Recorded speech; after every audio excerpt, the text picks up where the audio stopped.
লাইলাতুল বারাআত এটা হাদিসে আসছে লাইলাতুন নিসফি মিন শাবান। কি আসছে হাদিসে? লাইলাতুন নিসফি মিন শাবান। এই রাতে আল্লাহ তাআলা ক্ষমা করে দেয়।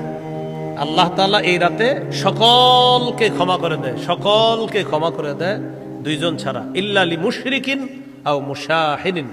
মুশরিককে আল্লাহ ক্ষমা করে না, আর মুশাহিন বিদ্বেষ পোষণকারীকে আল্লাহ ক্ষমা করেন না।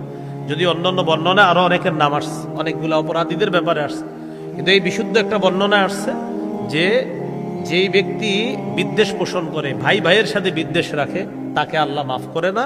আর হলো মুশরিককে আল্লাহ মাফ করে না। এছাড়া অন্যদেরকে আল্লাহ তাআলা এই রাতে মাফ করে দেয়।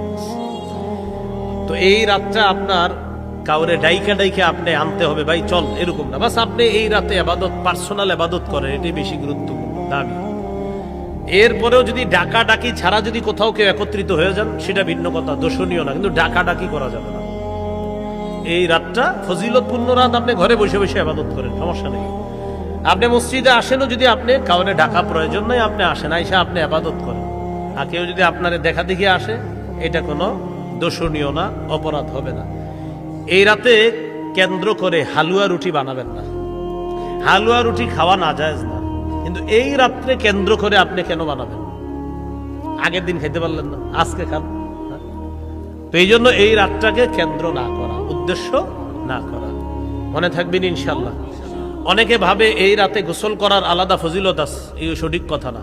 আলাদা গোসল করার কোনো ফজিলত নেই এই রাতে, যে আলাদা গোসল করলে আলাদা ফজিল, এরকম কোনো বিষয় না। গোসল আপনি আজকেও যেমন করতে পারেন, কালকেও করতে পারেন, ওই দিনও করতে পারেন, কিন্তু ওই দিনেই করতে হবে এরকম কোনো জরুরি বিষয় না। মনে থাকবেন ইনশাল্লাহ।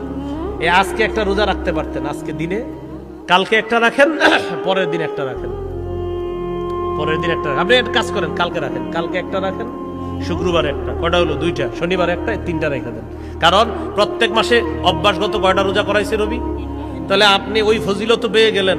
আবার এই লাইলাতুল বারাআতের পরের দিন যে সিয়াম পালন করা, এই সিয়াম পরের দিন সিয়াম পালন করার যে বিষয়, শুধু লাইলাতুল বারাআতকে কেন্দ্র করে সিয়াম পালনের একটা বর্ণনা আছে ইয়াতে, ইবনে মাজায়। তো এই বর্ণনাটা দুর্বল। বলেন বর্ণনাটা কি? দুর্বল। এখন আপনি যেহেতু এইটা দুর্বল বর্ণনা, তো এখন বিশুদ্ধ বর্ণনা কি? বিশুদ্ধ বর্ণনা হলো প্রতি মাসে 3টা রোজা রাখার কথা আছে। তো সেক্ষেত্রে আপনি আগামীকাল একটা রাখেন, শুক্রবারে একটা, আর লাইলাতুল বারাআতের পরের দিন হয়ে গেল আরেকটা। তো 3টা রাখলেন, ফজিলতে ফজিলত পেয়ে গেলেন, আর আপনি এই কথাগুলোর উপরে আমল করার সওয়াব পেয়ে যাবেন ইনশাআল্লাহ। তাহলে কি শিখলাম? লাইলাতুল বারাআত ফজিলতপূর্ণ রাত, কোনো সন্দেহ নাই।